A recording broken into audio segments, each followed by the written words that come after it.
Last session today. Chair Alan Dick is an apology. Okay, thank you. Oh, we're not going to have a break for dinner and then go into the evening. No. I thought we were going to have a 9 o'clock finish tonight. No. Oh, I thought we were going to do a night shift. Yeah, I know. No, the union put up a No, ruckus. it's all right. As long as you get double time, I'm happy with that. Oh, okay. Okay, Desmond, are you... Thank you very much. Desmond. Well, you can take the... Where would you like me? Up the front here, and your wife can join you if she Don't put likes. it that way. Are you just going to go there? You're not coming up the front. Don't want that, you don't want that. Where's the meal, Mum? Where do I come? Anywhere? Just sit anywhere there, Desmond. Thank you very much for coming today. Just in case you haven't heard before, you have 10 minutes to deliver your message to the councillor. If you want them to ask questions, you'll need to fit it into that 10 minutes slot as well. And it's really useful for councillors if you introduce yourself and tell them a little bit about how you fit into Hawke's Bay. Are you sure you want to thank me before I start? No, we don't. You did. Whatever you say, we've got to live with. So we thank you for being here. They're respectful people.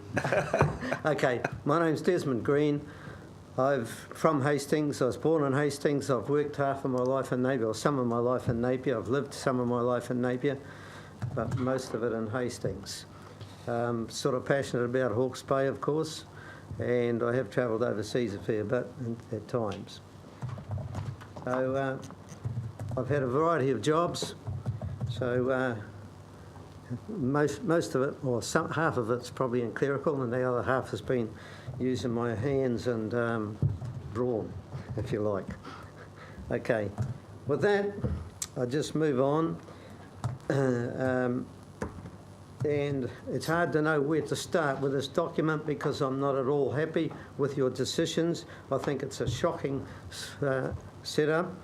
The business needs to provide for better than you have. It's lacking in sufficient detail. For example, if you were to sell off some of these shares, you'd have to produce an IPO with prospectus, and there'll be a lot more information in that than what we've got to go on here to decide on.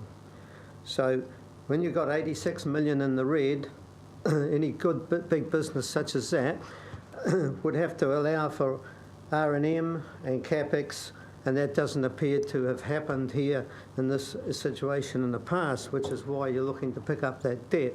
So I might be wrong in some of these assumptions I'm making here, but you have not provided otherwise information that I have seen anyway. So I think that's a very poor situation that the port now finds itself in. There are at least 4 other options I've seen going through the newspaper, and I think some of those have been very good, have a lot of merit. Whether you've ever considered them or not, I don't know, because it doesn't appear like you have, but if you have, you've pushed them aside. And as far as the one you have chosen, to retain more than or 49%, I think that's far too high, and it should have been limited at least 45%, and that should have been published, and I think you might have got it across the line a bit easier. However, I'm not very happy with that share sell anyway, and I believe that the most popular one choice that you've had is option 2, probably because it's more appealing than the other 3 options that you have given us. And I think too, a lot of people don't really understand big business. They've gone along with what your suggestion has been. It was interesting, I think, to read in the paper that most submitters have gone for option 2, but at the hearings here it said that they were against that one. However, that's another issue. Option for bonds, the bond issue, which I mentioned to you when you came out to Hastings to meet with the people. Incidentally, there was only about 16 people turned up at that meeting. I was there for most of it. So it shows either there's a total lack of interest, or alternatively people just don't understand what they're being asked in total and therefore don't want to make a decision. And I think it's borne out again by this submission, you know, that not many people have really submitted out of all the people in Hawke's Bay. You'd have to wonder why. But then again, are we, and includes me too, are we all qualified? For example, 18 months ago or thereabouts, Fletcher Challenge ran into a huge big problem financially. Well, what did they do? Did they go back to the shareholders and say, hey, we've cocked up, what do we do now? Not likely. And yet you're coming back to us. Maybe you have to, I don't know that rule. Maybe you have to come back to us, but otherwise, where's the decision making? I know you've made a recommendation, but it's not one that's going down with everybody. Going back to your bond issue, you mentioned when you were in Hastings there that was option A, which I don't believe is right, and you've stated that it would cost 5%. You'd have to pay out 5%. Goodness me, I get these things across my desk all the time. This one's here, Christchurch City, and that's 6 years at 3.5 to 3.6%. That's what they're offering for 6 years. Another one I've got here is for Kiwi property, and that's 4 to 4.1%. So you can get loan monies for a lot less than 5%, a lot less. Therefore, to come back to me and say that at the meeting that you'd have to pay 5% is just doesn't add up. Sorry, it just doesn't stack up. Now, on that issue, I just can't understand that if you sell off the shares, you're going to reduce your income by half. That's going to cost you money. So what's the difference if it's going to cost you money for bonds? If you issue bonds, at least you do get that money back in the end. You've got to pay off the bonds, but you retain the 100% shares in the port. Whereas once you sell off the shares, it's a very difficult thing to start buying them back again if you wanted to. As far as the comment you made about diversification, I don't agree with that either, because if you were diversifying and if you were to sell half of the port and take that money that you get and put it into another substantial business or another port or any type of substantial business, you would be diversifying so that if the port fell apart for any reason, you've still got half of your income or your earnings somewhere else. But the moment you turn around and talk about diversifying by selling the shares, you've lost all that anyway. Whether the port, if the port fails, your shareholder's not going to be able to come up and pay you a dividend anyway. So it doesn't wash with me, I'm sorry, but it just doesn't wash in those respects. I'd like to also just cover the last issue which I have, because I think you can get bonds a lot lower than 5%. And what I want to know is why you wouldn't consider a mix of, say, 25% shares and the rest of the remainder in balance in bonds. Something like that, I think, would have gone down a lot better with the people, and it's something that should be considered rather than selling off up to 49%. With that, gentlemen, that's all I have to say. So if you have any questions you'd like to bang on me, I'll see if I can answer them. Thank you very much, Desmond. Any questions? We have Rick, Benton, and then Tom. If you're quick with your question, everyone will get in. Would it be helpful for you to know that it was the council's intention to only go to 45%, that the 49 was a recommendation, which wasn't one that we intended to carry out anyway? That's okay, that's fine. I suspected it probably wouldn't go past that, but it was advertised at up to 49%, and you could still go to 49%, even regardless of your intentions. Yep. Benton? Oh, in the same vein, thank you, Mr. Green. You have some issue with the share, or the float, etc. But 45, if it didn't go past 45%, begrudgingly, you could sort of live in that space, or do you think there should be another method? I still think I'd like to see the bond issue rather than the share sale. Thank you. A lot of people seem to have this attitude that they don't want to see the shares sold off to the filthy rich, if you like to put it that way. that's not the way I would see it myself. I mean, I do have some investments, but anyway, that's what you've got, and I'm thinking the bond issue might be better, easier to sell. Tom? Thank you. So in your own mixed model that you proposed at the very end there, if you were opening up your shoebox, would you buy bonds or would you buy shares? I was wondering if you'd come up with something like that.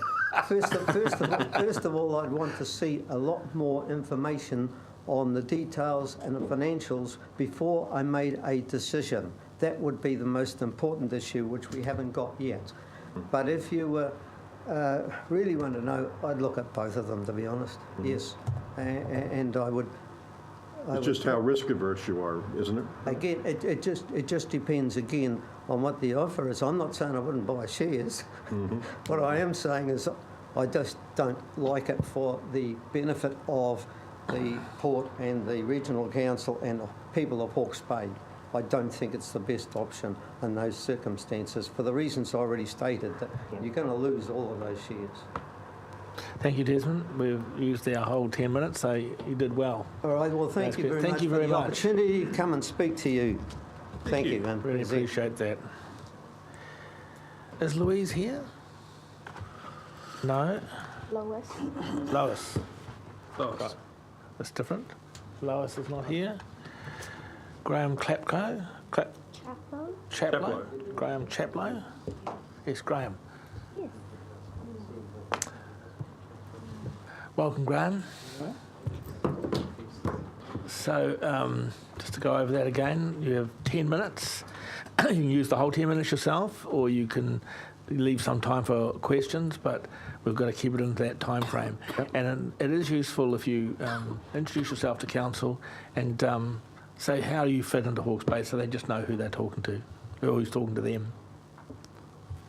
Okay, Graham Chaplow, retired now, coming up for 70. Worked at the port for 48 years. Started there when I left school in 1966. I think I hold the record for the number of times I left and came back, because where I went when I came back to New Zealand.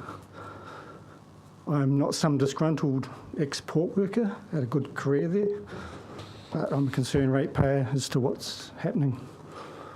And I would have happily gone along with option A with a few provisos about some user pays indicators in there, if I thought the build was sound. But that's why I'm here, and I think you probably already know I don't believe that building number 6 wharf is a good idea where it is.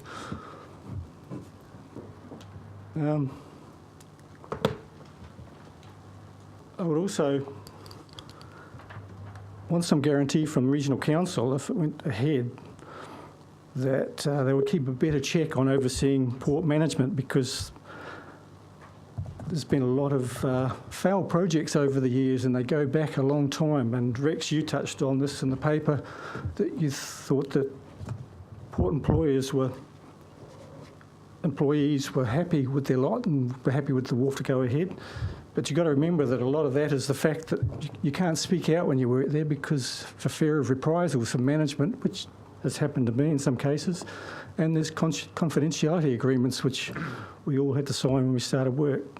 So some of those failed projects go right back to something Peter's probably au fait with, and that was the Omniport build in the late 80s, which was $50 million, to me, wasted. I was in Houston when that was going, the build was going ahead, and I took some photographs of things that were going wrong there.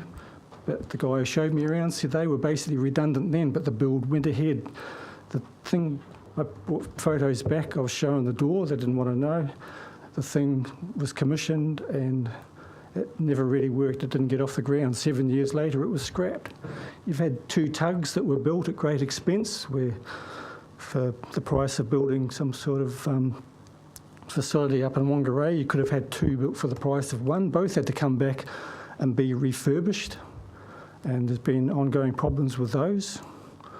And of course then there was 4 Wharf, which I had my manager second in charge of the port coming in every 5 minutes telling me my problems with handling cruise ships would end because 4 Wharf would solve all the problems.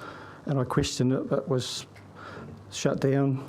And of course 4 Wharf was built. It was built too high, too wide, but not long enough.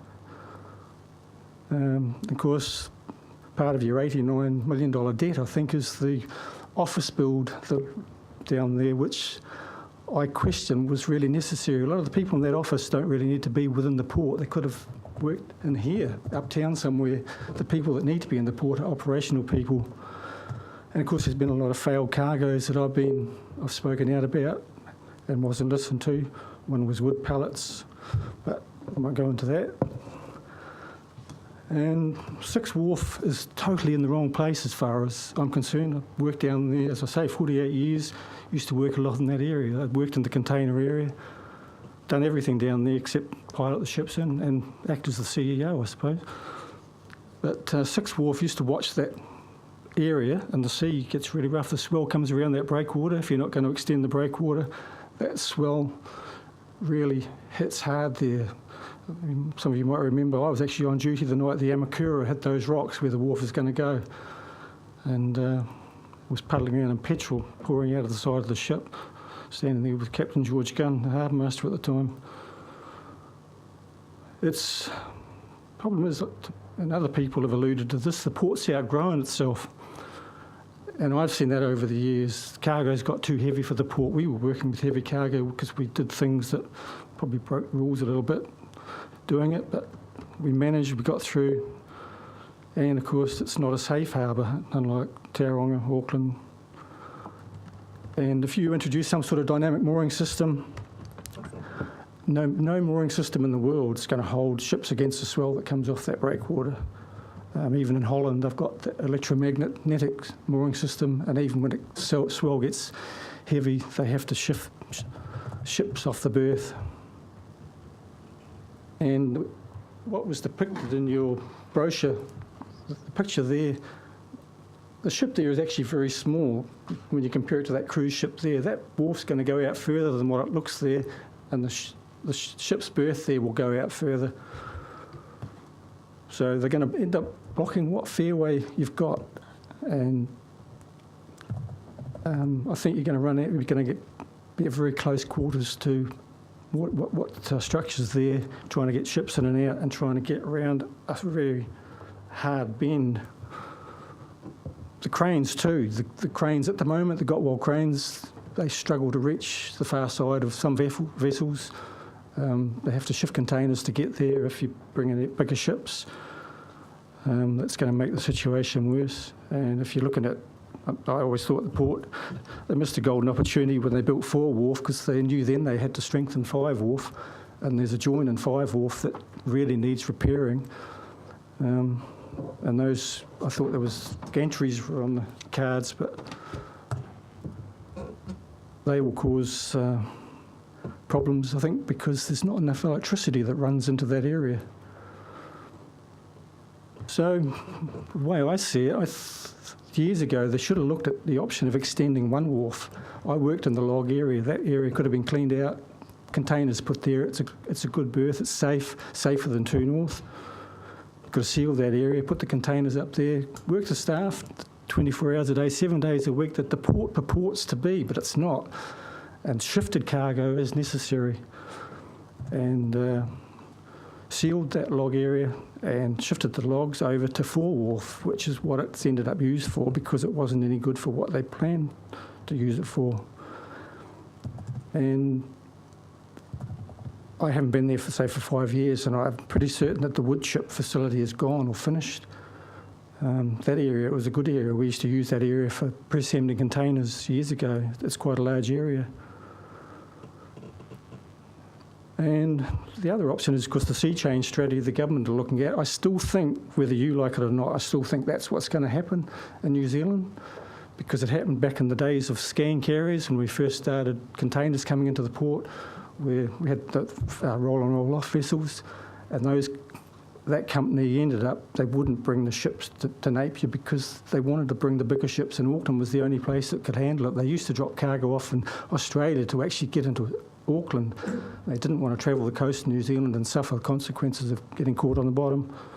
But that's where I think things could go, with maybe some sort of roll-on, roll-off system where trucks are put on these ships and transported around the country.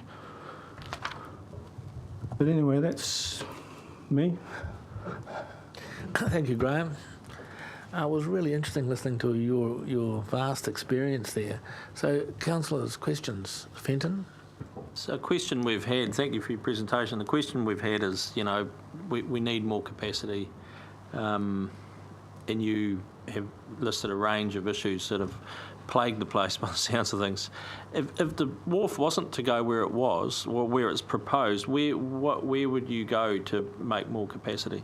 As I say, one wharf is the log berth at the moment. If you look at the end of it, even in the picture, I think it shows they left some sort of piling there. They were going to go even further with that. And it's cruise ships go there now. So how, sorry, Chair, with your indulgence, so how do we manage the congestion? I mean, I went for a walk around Napier this morning. There was 5 log ships sitting out, and there was 2 cruise ships in. There was another cargo ship in. How do we deal with all that stuff? I mean, it's something we dealt with years ago. We always had ships sitting at harbour. It was just something they have to wait. I think what's happened with the port is they just try so desperately, and we did it. We always did it. Tried to accommodate everybody the minute they arrived, and sometimes it's just impossible.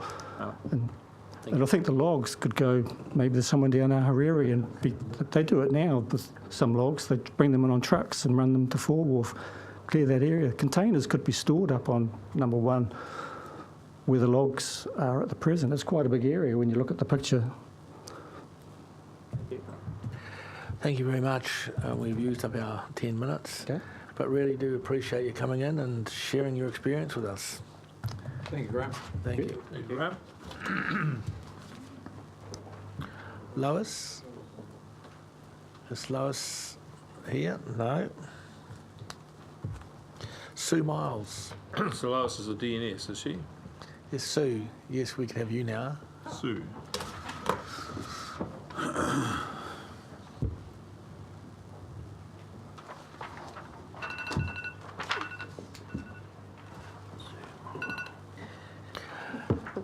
Thank you, Sue. So you have 10 minutes, and you can use the whole 10 minutes yourself, or you can give some time for councillors to ask you questions. It's up to you. It's you own the 10 minutes. And it is really good if you can introduce yourself to councillors and just say where you fit into Hawke's Bay. Okay. Thanks. I'm Sue Myles, and I have lived in the Bay for 30 years. When I first came to the Bay, I felt it was a fairly parochial but friendly place. And I read this document and was a little bit shocked that there wasn't much sort of background detail to it. I'm an occupational therapist. My background is health, but I do Art Deco walks, so I have quite an interest in this city. The document provided on which the ratepayer was to make their decision was inadequate in terms of backup data and history, but thanks to the item that arrived in the paper by Robin Gwynn the day before, the cut-off date, we have a story of the history and of the money derived from the port over the last 25 years. There is none of this information in the port discussion document. Can you hear me all right with this? Yes. Yeah, okay. The port is humming. I can see it from my kitchen window, the big ship that arrived this morning. With extra port activities due to Wellington being closed, and this extra activity I'm assuming will curtail when repairs are made to Wellington, so will not be a long-term income. The port is very busy due to increased fruit production, which I assume may curtail slightly when with climate change, and tree harvesting, logs being at their peak from now on for a few years hence. If the port is running at peak performance, why is it in debt to the tune of 86.6 million? Robin explains this is due to an increasing, now I'm going to use a clip on the ticket by the Hawke's Bay Regional Council for other purposes. Now, I don't know where that's gone. That is my question to you. Why would you sell an income-bearing asset? From what Robin Gwynn says, there has been multi-million-dollar distributions from the port profits throughout the 90s to the present time of various percentages of the profit, usually more than half. Surely the regional council's task is to manage prudently income derived from council assets. In the information booklet and the showground speeches that I looked at, there were various figures mentioned, and I made a mistake. I think I heard 40 million, but it was 140 million for the new wharf, which has gained consent, but then there was 142 million mentioned, and then later 275 million required for infrastructure for the following 10 years. And now I just wondered what this money is assigned to and what for and what infrastructure. Has there been any study on what that infrastructure is? I mean, from my observation, currently I've seen log trucks banked up in Severn Street for processing to the port, and again at the weighbridge outside the National Tobacco Company, there's often 4 logging trucks waiting there, and then again at the gates to get into the port. There is little in the booklet on infrastructure required and the plans, for example, for storage of increased containers, increased traffic flows to and from the port, either by truck and road or by rail. And the rerouting of trucks along the parade has not really worked, as I compete with the noise doing Art Deco walks in the town on a regular basis. I'm pleased that the port is aware of the need to plan for earthquake and tsunami events, so is aware of increased costs regarding future development. In summary, I've changed my stance from my written submission, from being interested in an altered version B to an option A. The biggest risk to the ratepayer is believing that the Hawke's Bay Regional Council can manage the ratepayers' money prudently to make wise, long-term plans for our port and its future. Robin Gwynn comments about the Tauranga port and why we should compare with Tauranga. Now, I know from time to time we get cruise ships that actually have to bypass us if we get a good northeasterly storm, and these are quite common. So if we have that wonderful enlarged port, we may not quite get the use of it. Sorry, that's my finishing point. Thank you, Sue. Councillors, questions?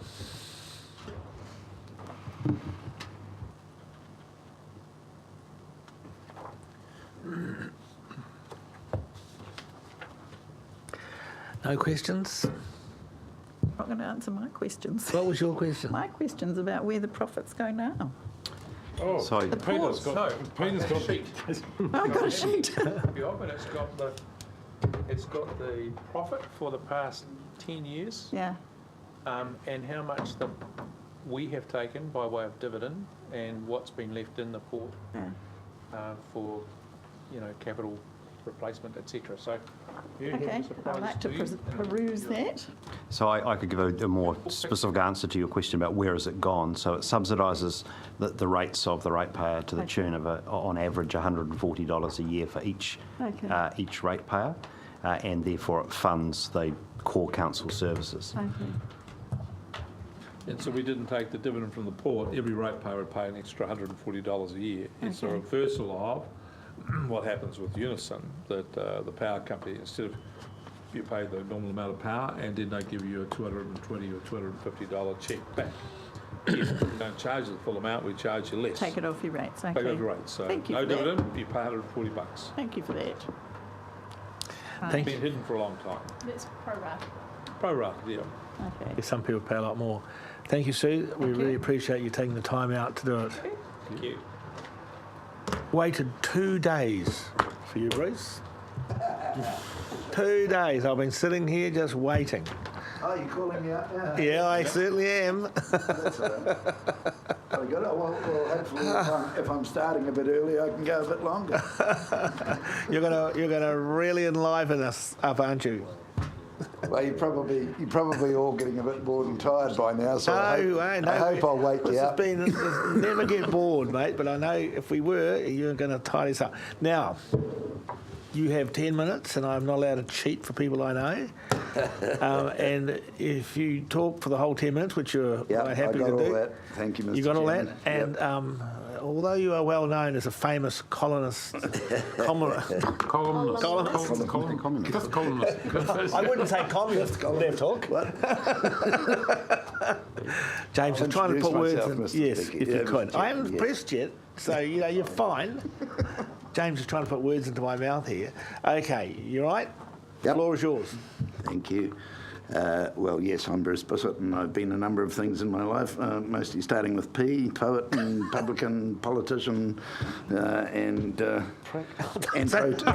protester. So now I'm moving on to the Qs. I have a few questions about this. I will assume that you have read my submission, although I know that there's a lot of paperwork involved in these things, and some things don't always get read. So I'd just like to touch on a few key things that I've drawn out of this whole process and debate, and that I am perplexed about. First, I'm aware that there is no business case for this. The port hasn't made one yet, so you won't have seen one. And certainly the public hasn't seen one, because there isn't one to present to them. Which leaves us as submitters a little bereft, because we don't know exactly what we're talking about. But from what has come out, the figures are definitely skewed, those that are presented. I mean, for example, you've got 142 million set aside for the Wharf 6 development. That includes the dredging, right? As a rule of thumb, normally in new wharf developments, 50% of the cost goes into the dredging. If we say that's true in this case, that's, let's say, somewhere between $60 and $80 million that will go in the dredging. And I can see that being eaten up easily because, as you'll know, there's a big plug of basaltic rock sitting right adjacent to the wharf and going out into the channel. That's at a depth of about 12 to 12.5 metres. Now, if they go to their planned depth of 14.5 metres, that means they've got to chew between 2 and 2.5 metres of that rock out. That's going to be bloody expensive, excuse my French. So right there, you've got a skew in things. The main skew, in that case, is that there's no immediacy to it. I've seen all this pontificating about the need for the port to be jazzed up immediately because it can't cope. But if you ask the port company when they're going to dredge to 14.5 metres, the answer is maybe not at all. And in the best scenario, in 10 to 15 years' time. And I take that directly from their press statement that was jointly issued with the Napier City Council on the weekend. So we've got $60 to $80 million. Let's say 40 of that is concerned with the deep dredging. Is $40 million, that's half the current debt that is not actually needed to be spent for at least 10 years. And that's on what the port is saying. Now, if they're not saying that to you, then I suggest that they're being rather misleading. The thing is, the port will make the decision on the wharf, not you as council. Your decision is whether you're going along with them and funding it or not, or actually whether you're repurposing the current debt or not. They'll make the decision based on their business case, which they haven't developed yet, as to whether they're going to build the wharf. All you need to be doing, as far as they're concerned, is telling them whether you're going to help them or not. So again, this whole consultation process, which has been framed about, should we build the wharf, and we come along, as public, come along to you and tell you whether you should or not.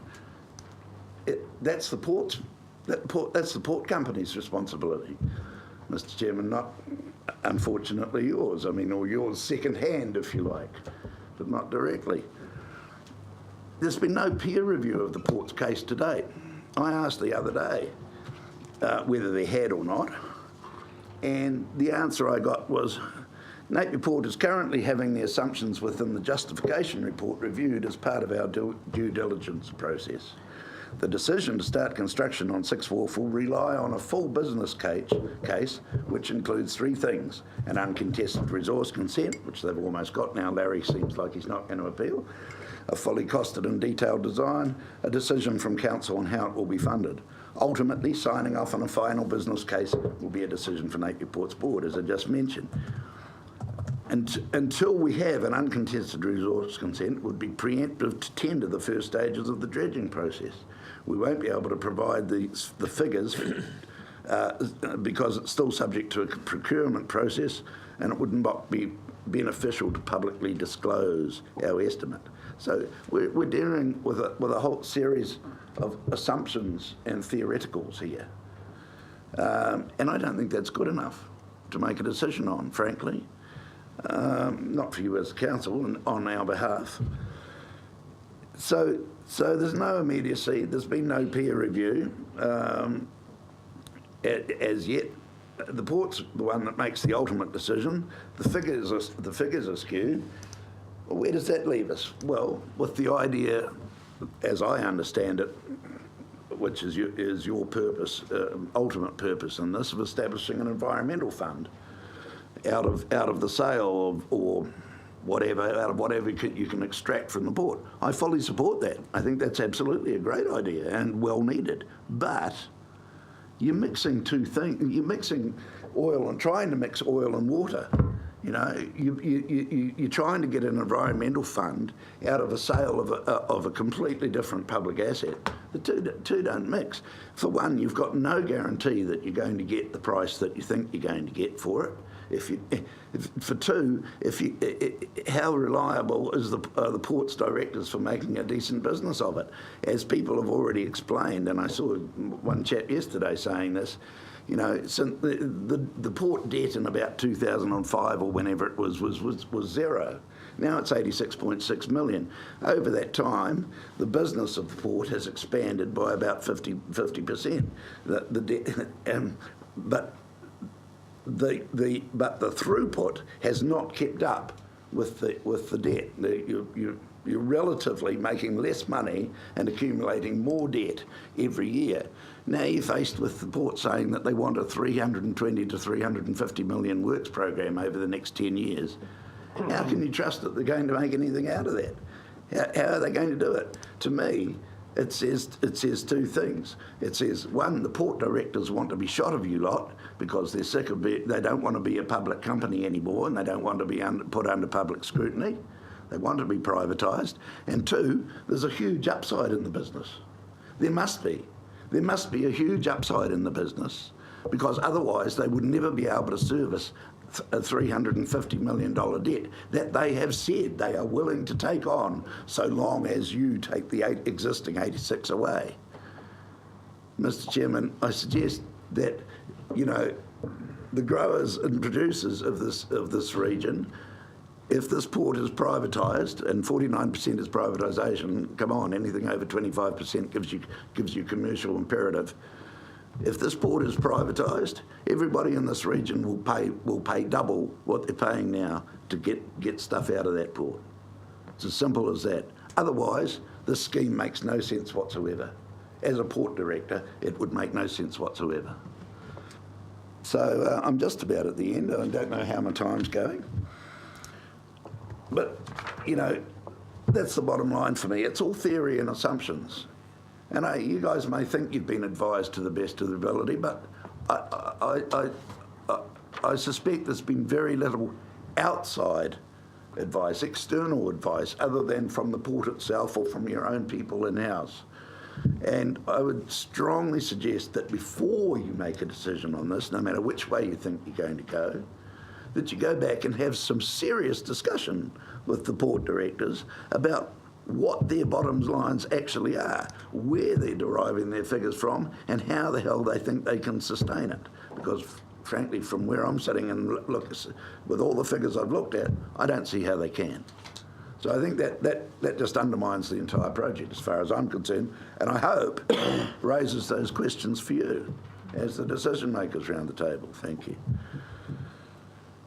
So I think that'll probably do for now. Look, to be honest, I mean, my biggest concern in this is that you guys may become the fall guys. And the port company might be quite happy to see you be the fall guys. You know? You're the ones who rely on the public to be in office. They don't. You know, they don't even rely on your appointment of them. Because I bet 6 months ago, if I came in here and asked all of you to name every director on the port company, you know, a good few of you wouldn't be able to do that. Right? I think you got that line off me, Bruce. So take the, well, I steal them wherever I can. You do. And I'm sorry, but our 10 minutes is up after you plagiarised me at the end. Okay. But thank you very much, Bruce. You didn't disappoint.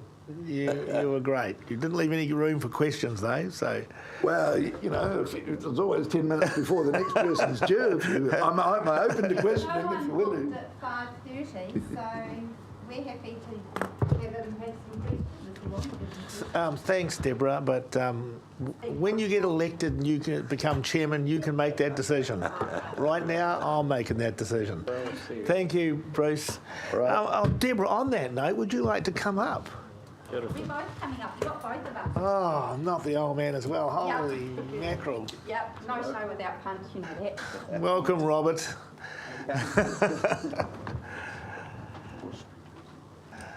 Didn't quite know the rules. I just come along just to All right. You'll put me in my place, I know. Yeah.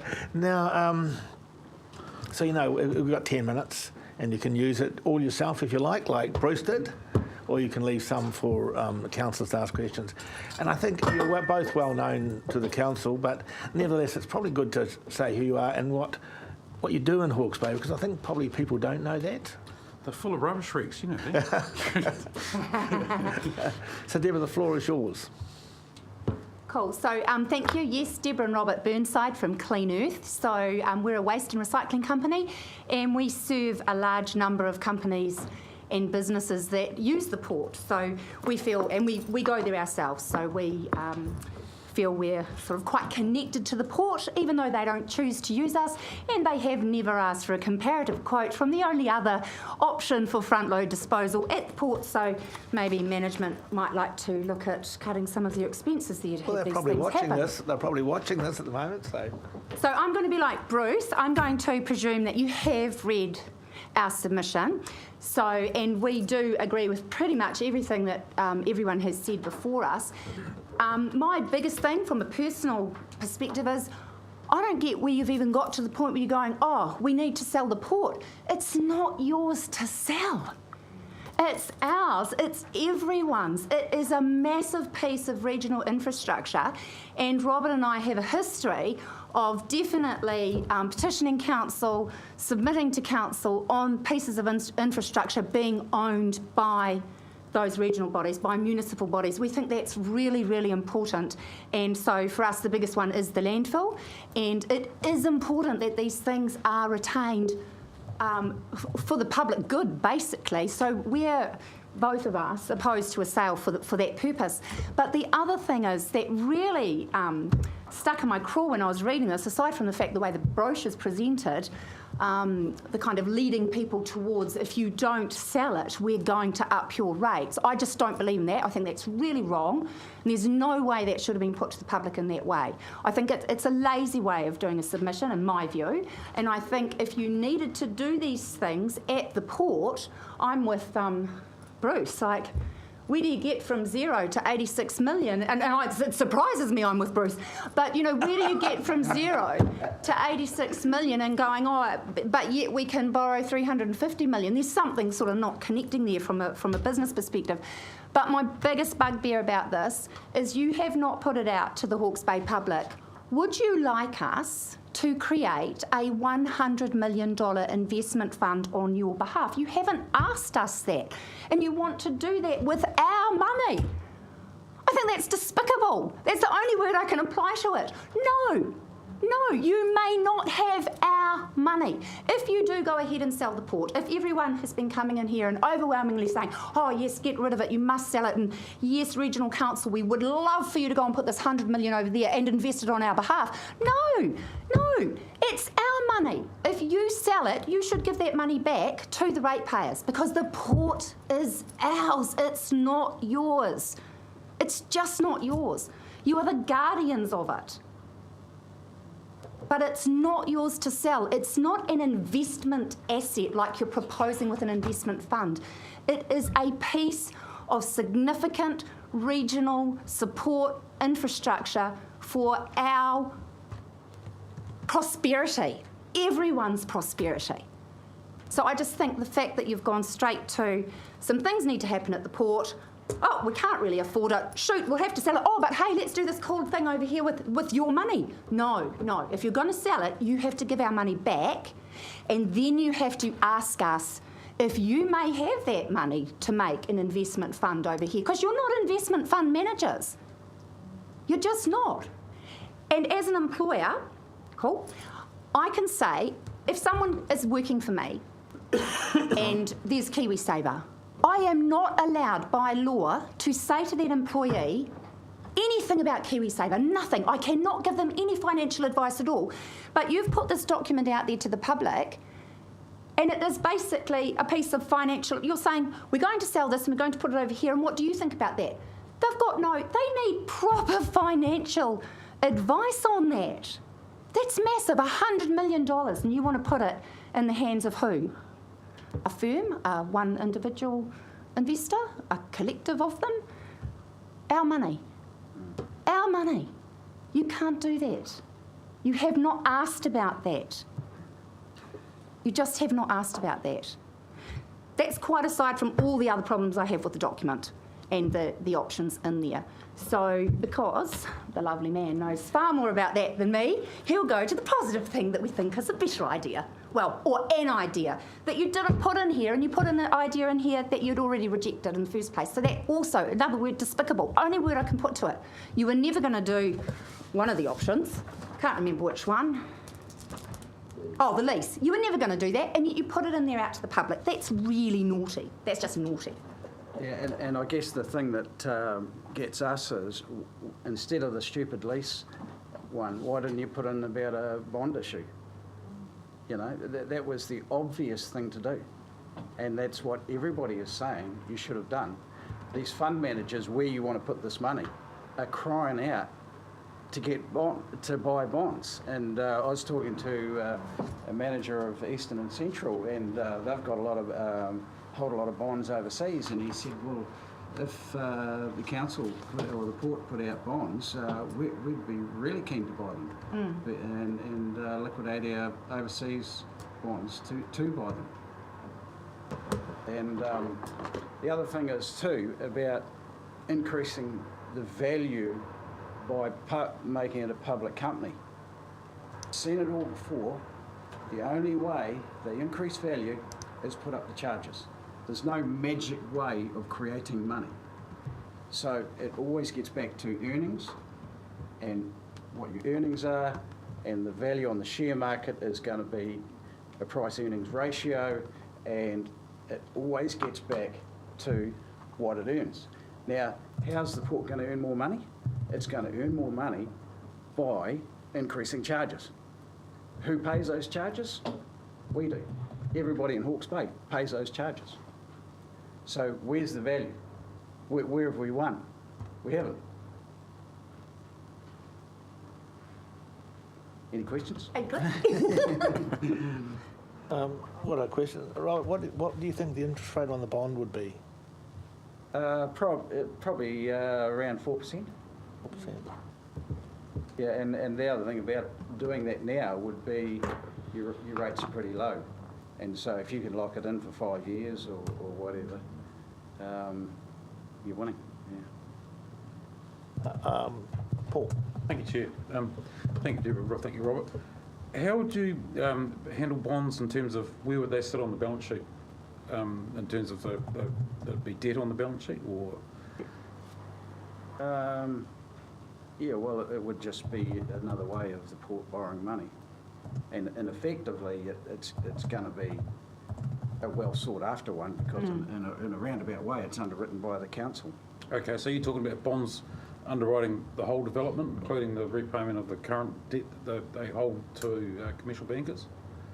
Yeah, you could do. Yeah, well, they've obviously got their options for funding, so it could be a portion of bonds or bank funding, you know, like a mix. I don't know, I'm not an expert on money matters, but I do know a little bit. You are so.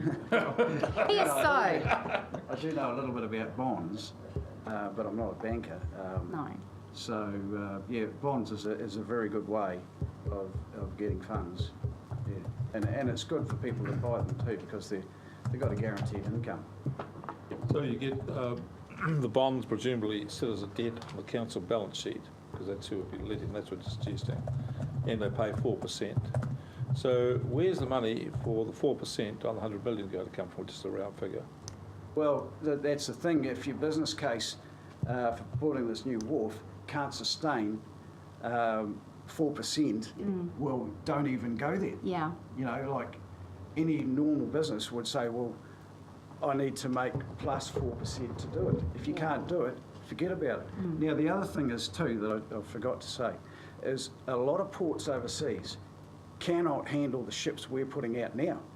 A lot of these log ships are going to India and what have you, and they're having to double handle the logs because they just haven't got a port big enough for the ships we're sending out now. So I actually question the need to handle these big ships. You know, if these big massive ships want to come to New Zealand, well, let them go to Tauranga. Who cares? You know, a good example is the Airbus A380. Airports around the world spend millions widening all their airports and doing all this. Well, it went full circle and they decided, well, actually the 380s are too big. We're better off with smaller planes. And we can say the same about that, about our own business. I'm very aware of the time, Mr. Chair. You know, we can, if we wanted to, spend, what, close to $500,000 on an automated side lifter? We don't need to. We can have a successful, efficient, safe, profitable business without doing that. So, you know, and these are the things, as Bruce said. Oh, you did your own timing, I did. These are the things, as Bruce said, it's like you have to ask yourself, well, is the thing that you're planning on doing or that you're saying that you're going to do, is that the right thing to do? Because it's not in here that it is. You know, maybe we become the best little port in New Zealand. You know, I don't know. That's a question that you guys should be asking. I actually think you guys should have asked it a hell of a lot more questions than it appears that you did. Thank you, and that is our aim, to become the best little port in the world. So thanks. We certainly got your message. Appreciate that. Right. Okay, thanks, guys. Cheers. Thank you. Thank you. It was a pretty brochure. We just didn't really like what was in it. Louise. Thank you. Well done. Oh, all right. Hello. Hi there. Hi, welcome, Louise. Thank you. So you heard, of course, that you have 10 minutes and you can use your 10 minutes all yourself, like some people have, or you can leave some space for councillors to ask some questions. And it is good if you introduce yourself and just say where you fit in Hawke's Bay. Okay, sure. And what you do. I'm actually originally from Auckland. I've been in the Hawke's Bay for not too much time. So I have a scholarship with Te Ara o Takitimu over at EIT, studying construction and architecture. And so when I was up in Auckland, though, I worked for CMA CGM Shipping Company and A&L, and also have worked in Hong Kong, so and for advertising and marketing and just preparing things to get ready for IPOs. So, and I suppose to support industrial suppliers and commodities futures globally. So in some ways I've put that I was interested in option A and option B. So I had to kind of look at it a bit differently for option B, which I've seen that's council's preferred plan. So yeah, I did think about it and kind of just looked over my financial accounts of I suppose the figures that I could work with, and yeah, so it wasn't so much that it was an actual share, but a minority stake of option A. So, yeah. And I suppose my going concerns are in the treasury and construction industry. But my vision for the ports is, I mean, I don't think that you'd want to turn it as much as you want to have a growing port.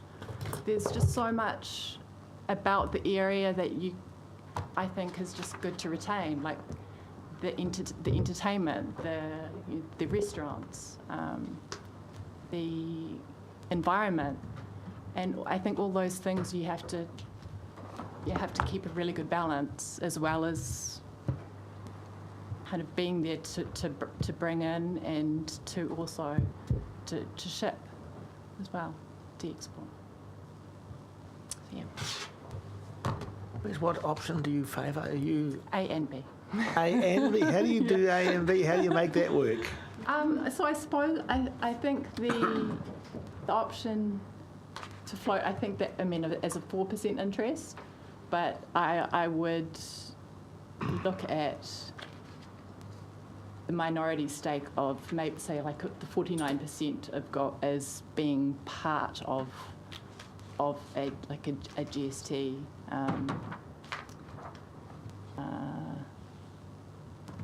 Part of my GST audit, I suppose. Yeah. Okay. Any other questions? Benton. Welcome. You talked about doing IPOs in Hong Kong. What just so would be helpful to understand? Advertising and marketing, I think, just presentations to the public, but actually preparing it. I'm not actually that prepared to what sort of today, business are you talking about? So in the fashion industry. Oh, okay. Yeah. Thank you. Any more questions? I want to come back to the thing that A talks about being owned by the council. B talks about a share float. To which of those two would you prefer? I think I'm seeing a clear distinction here. If you can see that there's a middle way between both of them, I'd really like to know it.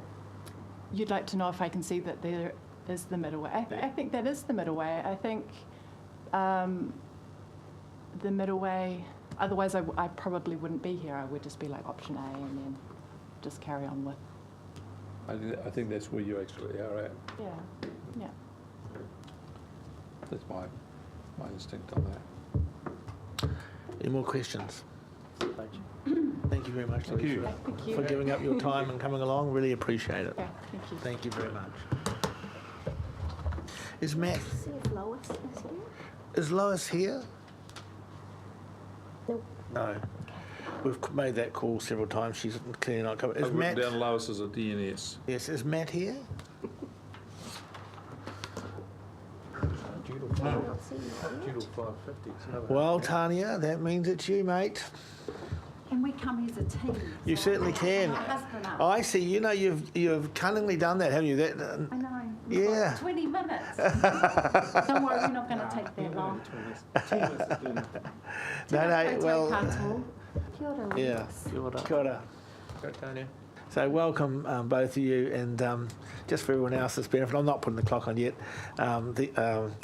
Tania and Mark attended a lot of the meetings that we held, and always contributed vigorously, and made a good impact on all the meetings you attended. So liven us up.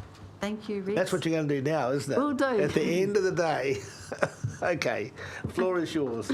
Okay. Oh, if you got, so you do actually have 2 lots of 10, but what if you could just introduce yourself so you know that the rules, if you want questions, you've got to allow some time within that to have the questions, because otherwise you run over time, and councillors will want some questions. And also, I think just for some people that might not know you, who you are and who you whakapapa back to, I think is really important. Actually, we haven't had many Te Reo Whenua speak. We've had lots of written ones, but not many that have come into the table and talked. So, welcome. See. Thank you, Rex. Floor is yours. Kia ora, ko Tania Huata Kupa Ho, Mark Kupa.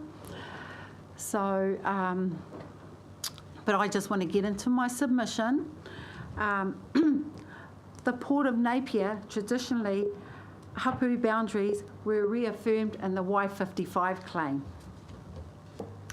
I am mana whenua. I whakapapatu te whanganuia-rotu, ahurere. I do not support the Regional Council and Port of Napier's manoeuvring to sell part of our regional asset into private holdings. I know you have my submission, but it's important I reaffirm what I've written. The trail of evidence involving the increasing debt in the years leading up to our current time looks like a train wreck. The Port of Napier would cost billions of dollars to build. The sale price for half of our asset is for a mere few $100 million. The directors of Napier Port, leading up to today, have all played a part to enable the current debt crisis and asset depletion at the detriment of the ratepayers and the region. I'm going to, the question I wanted to ask, which you answered, Rex, was how many mana whenua are aware of what is actually happening? Because when you read what was, and aroha mai, it was Deborah, I tautoko what Deborah says. The advertisement was not clear. It was basically leading our people, if you don't want to pay, if ratepayers do not want to pay, then this is your best option. So you're actually leading our people how to think. That's how it was advertised. And yes, Rex, I attended as many of the consultation as I could, and there were very few tangata whenua, and yet this is part of us. I'm going to let my husband, because he can think fast on his feet, so I'm going to let my husband talk about why we come as a team. Okay. My name is Mark Kupa. I come from the security industry and infantry soldier as well. I'm currently involved in as an emissions trade scheme analyst type work, consultant work, which is gives you some skills in analysing information and reading the picture of what you see from the data presented to you. So I don't know how many people are familiar with the emissions trade scheme here, but there's many that are not, even after the years it's been in action. And so ignorance on the emissions trade scheme has led people to sign up to something they don't actually understand. That's quite clear. Now, with the Port of Napier, I feel that there's an ideology problem in that directorship. I'm not going to talk to all the facts and the figures, that's all been done.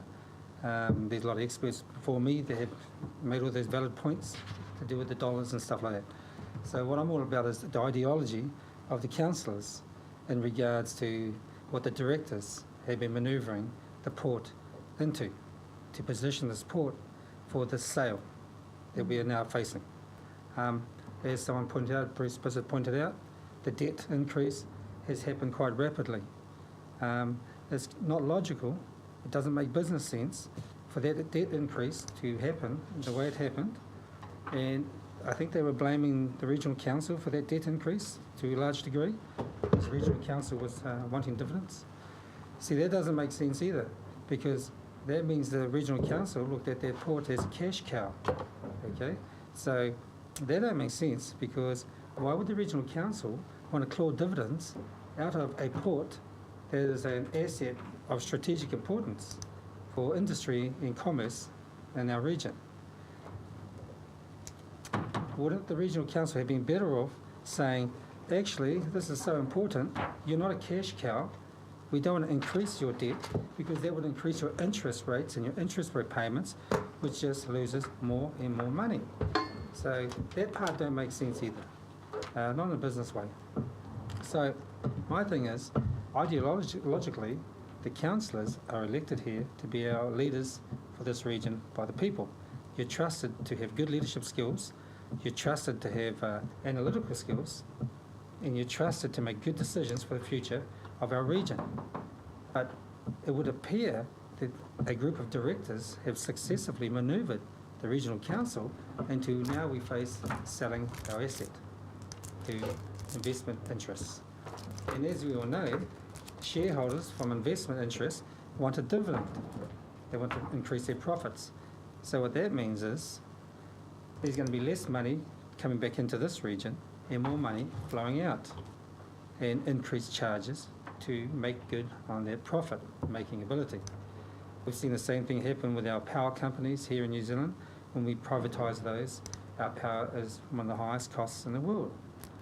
Same thing with our telecommunications systems. The taxpayer funded those.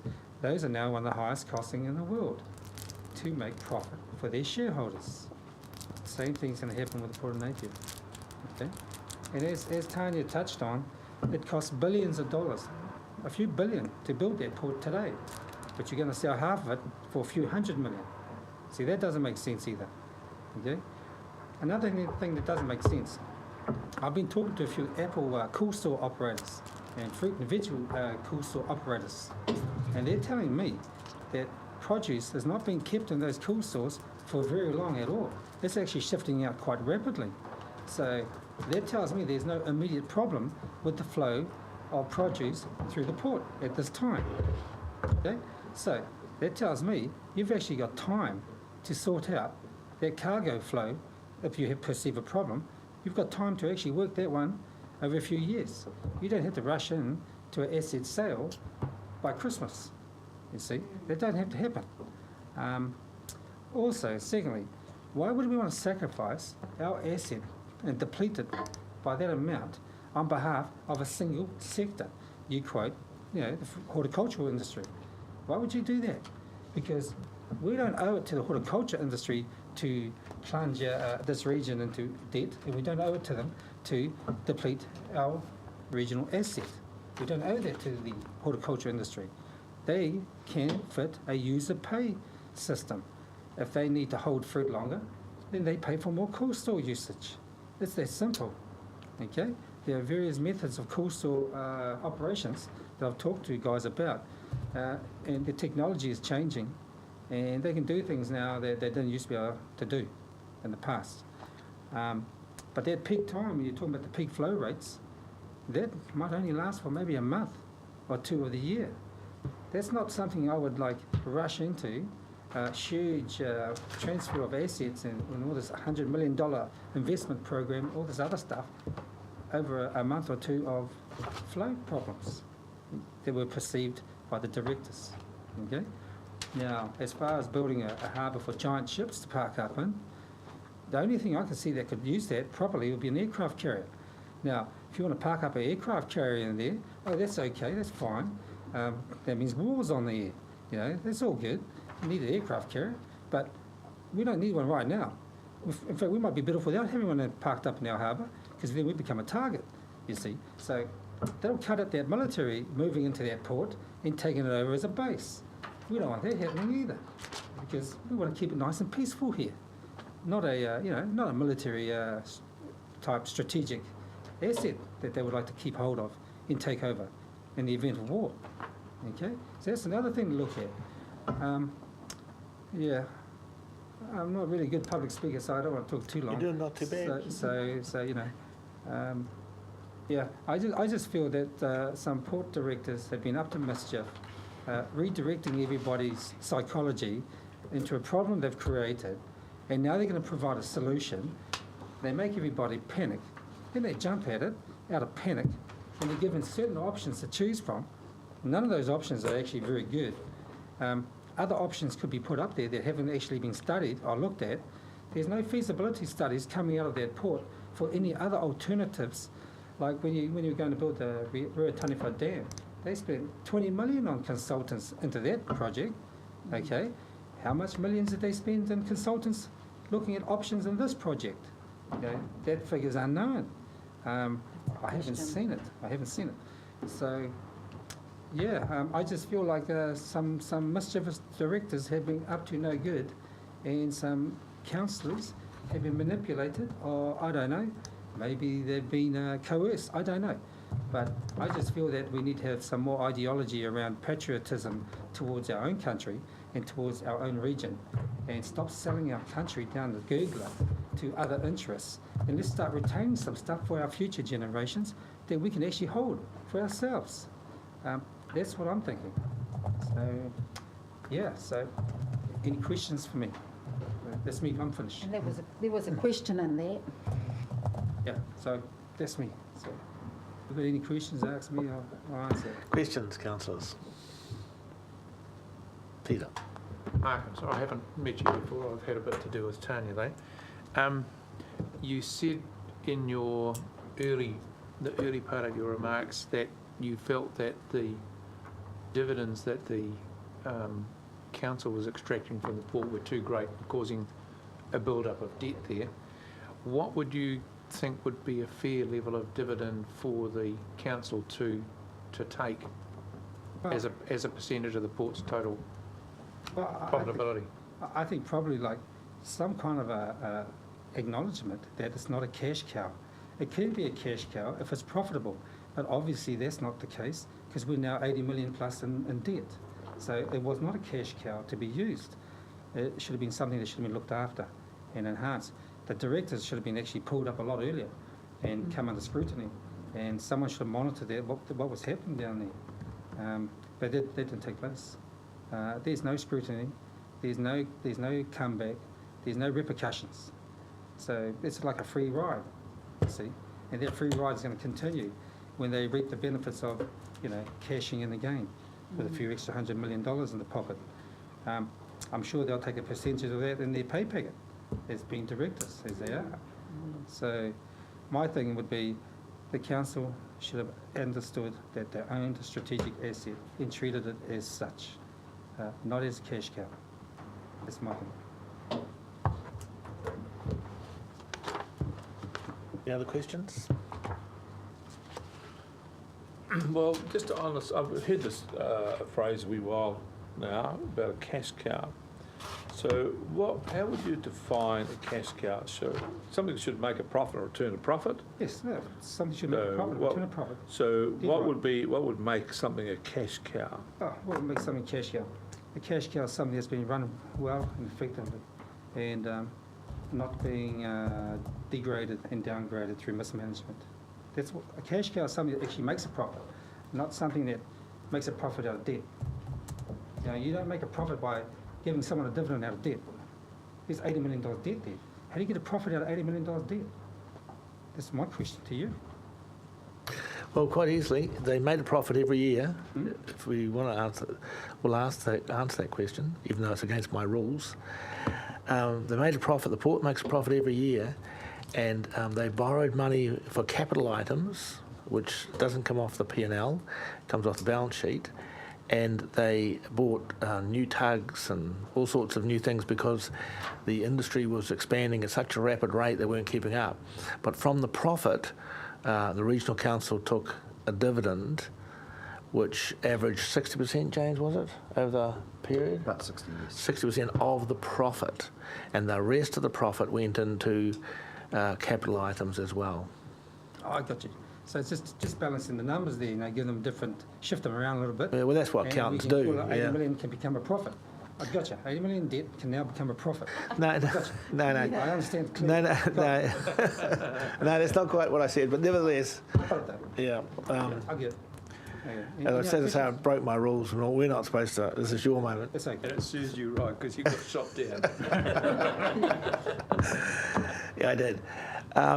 Thank you very much. Really appreciate you coming along, and I did really appreciate you coming to all the meetings, and you certainly added to each meeting that. And Paul was there with me most meetings as well, or every meeting, weren't you? Thank you very much.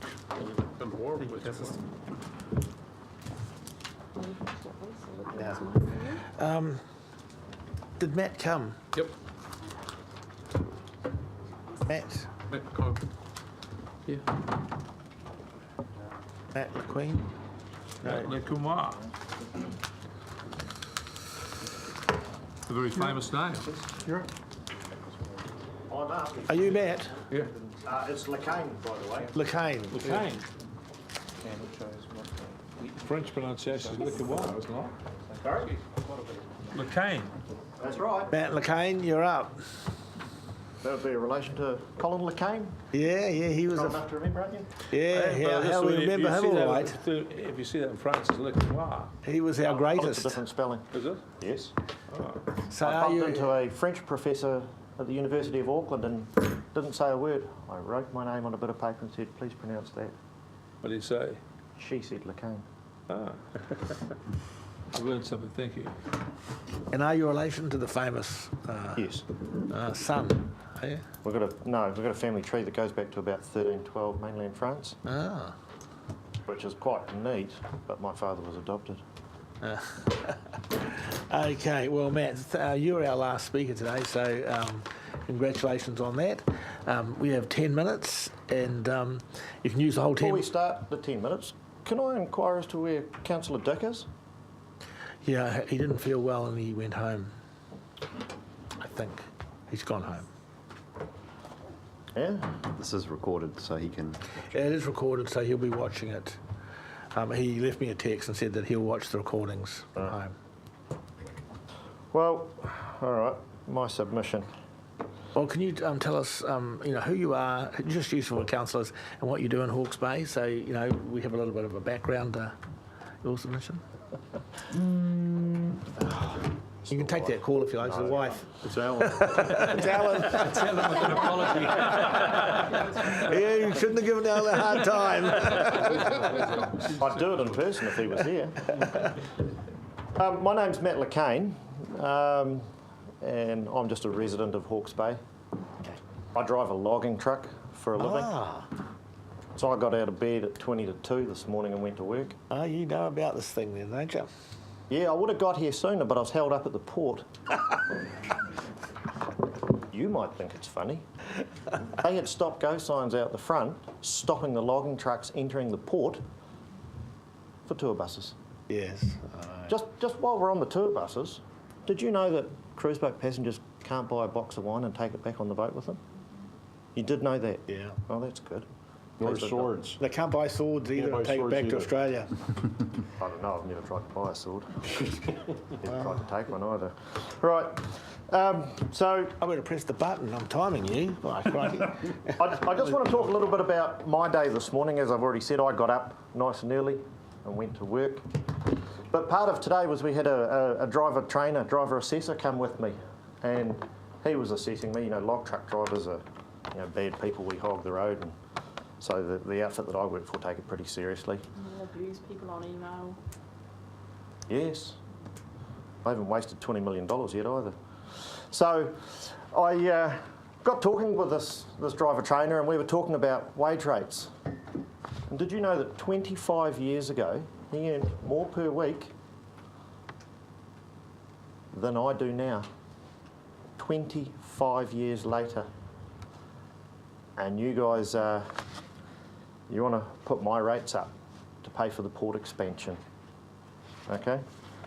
And your other part of, I think, what you're looking for is some more money for environmental issues too. Is that not right? We always need more money, Matt. Okay. The one issue I have about the port expansion is it really needed?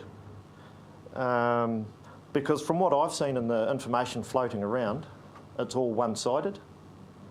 And can I quote you directly, Rex, when you said to do nothing is not an option? Yeah.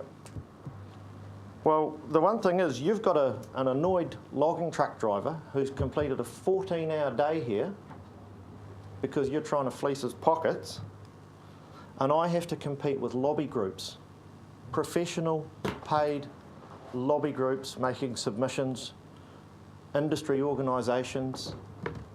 They've got time Did I tell you what time I got up this morning? 2 o'clock, was it? Yeah, no, 20 to 2. Oh.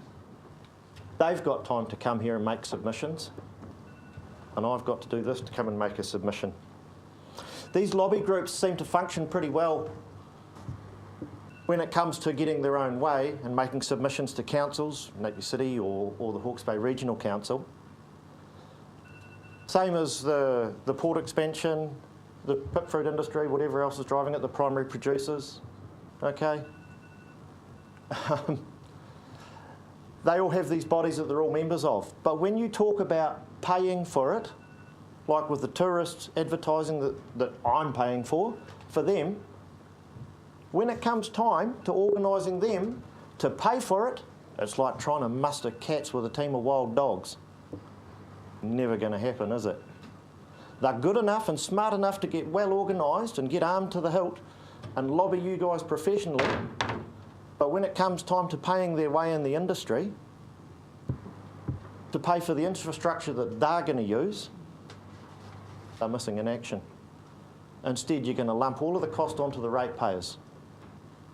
If you want to sell shares in it, I've done a little bit of homework on it. This isn't new, this issue of the port expansion. I read the New Zealand Institute of Economic Research report. That was dated 2012. So you guys have known about it for an awful long time, this council. You've had an awful, awful long time to get organised and get prepared for this. The wall of wood is not new. How long's that been budgeted for? 30 years? And the port's not big enough. Okay? If you want to talk about market forces that's driving these things, you know, we as people, members of the public, get told about market forces that supply and demand. Well, the orchardists are going to say, oh, you know, the demand is there for supply, we've got to grow more, we've got to grow more. But then when it comes time to paying people or recruiting people, they circumvent with their paid lobby groups the supply and demand issue by going to the government pleading we haven't got any workers. So they cut down the wage rates. Yeah? They cut down the wage rates. They circumvent the supply and demand model.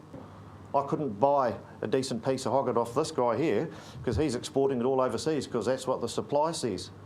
And the demand says we have to ship it all away. But when it comes time for paying for their infrastructure for the dam, oh no, we're going to get our pockets picked.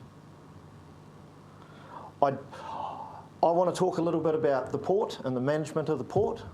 I drive in and out of there on a daily basis. You guys have got 6 mobile harbour cranes there and you can only use 3 at any one time because nowhere else in the port is rated for them to operate on the ground. You have got, at the port, they have extraordinarily amount of damage to their forklifts carrying the containers. Why? Because the forklifts are made to unload the truck and put the container down. They're not. They're carrying them up to 1 kilometre across the port. That's halving the lifespan of the forklifts. So what did they do? They got a trial in and they bought about 8 trailers to ferry, which is how they work overseas. And yes, I have carted containers off ports overseas. And this is what they use. They use these little tugs. I counted 8 of them sitting at the port doing nothing. One of them has never been used. Not a scratch of paint on it. Never been used. Which brings me to my next issue at the Port of Napier. At the Port of Napier, your scarcest asset there, the one thing you can't make more of without huge expense is land. So you've got 6 mobile harbour cranes. You can only use 3 at a time. Each one's got a footprint of half an acre. And they're taking up all this land, this valuable land that you're not using. You've got machinery that was tried, decided not to use, sitting there doing nothing. And then on top of that, with your scarcest asset of land down at the Port of Napier, you build a $9 million new headquarters. Who approved that? How good's your governance structure down there? What kind of oversight did you guys have on that? Which leads me back to my original point of the one-sided information about the port expansion. It's all come from the Port of Napier. It's been carefully scripted. It's one-sided. You guys have made the comment in the media that it's not a simple issue and it's too complex an issue for the locals of Hawke's Bay to get involved about making the decision of the port. Well, I want each and every one of you to think. If it's good enough for us to pay for it out of our pocket and out of our rates, then it's good enough for us to have a say in it. Now let's go to the user pays model. These guys in the apple orchard industry, pip fruit, primary growers, their markets go like this, right? Their markets go up and down, right? If they want the expansion for the port, for their markets going up and down, you let them pay for it. Otherwise, they've got no skin in the game, none whatsoever. Their market, the apple market, could crash tomorrow. You could have the wrong bee in a shipment of apples to China, it could crash. And what are they going to do? What are those orcharding companies going to do? They're going to walk away, and who's left holding the bill for the expansions of the port? Us. How fair is it? It's not sustainable. If the port governance team had have upped their prices 20 years ago, 30 years ago, 10 years ago, you may have had enough money to self-fund this, but they didn't. Your port of directors, your port board of directors are just trash. Quite happy to say it, they're trash. $9 million new headquarters on valuable land at the port. They could have built anywhere. So don't publicise the risk. You make the people who are going to use it, you make them pay for it. Because if they can't, then that business model is not sustainable. Sustainable, that's your guys' catchphrase at the moment, isn't it? Sustainable. When I do a 14-hour day and I come home and I have to listen to my wife moan about the state of the filth in the bath, and now we can't even take them down the river for a swim. So my question is, what are you guys going to do about it? You've had 20, 30 years, you know it's coming, you've had highly paid directors, and you're going to make me carry the can? I've already done my 14 hours today. That's the end of my submission. Any questions? Thank you very much. We have one. We have time for one question. Rick. Given your view, you should take up politics, by the way. Given your view about not paying, could I interpret that to mean you're in favour of option B? I'm in favour of option E, Paul Bailey's option that you guys didn't put out. I think it's user pays, and if the users can't pay for it, then it shouldn't go ahead at all. I've seen all the other options. I sat on the Port of Brisbane from a privately owned by one of the richest outfits in the world in terms of shipping, the ports of DP World, Dubai Ports, and they put in a fancy system with gantry cranes that they want to put down here, and I know they do. That's true. And I sat there for 12 hours. I got taken down there in a car, put in a truck, waited 12 hours for a container to land on my truck, and then I got taken out in a car and my truck didn't move for 12 hours because their system didn't work. Thank you. Thank you, Matt. You didn't leave us any doubt with what you think, and I will Matt. ask that question of the port about the cranes, you can be sure. So thank you very much. It's good to get a practical viewpoint. Thank you. Going home then. Yeah, you better go home. Have a sleep before you bring them forward the road or something. Yeah, take a happy pill. So thank you, councillors, and thank you everyone who came along. Really appreciate that. That is the end of our day today. We have no Mark person, Mark Kupa. Mark spoke I spoke with Tania. Yeah, Mark spoke with Tania. Came early. Yep. Ka kite ana. Quick swapsies.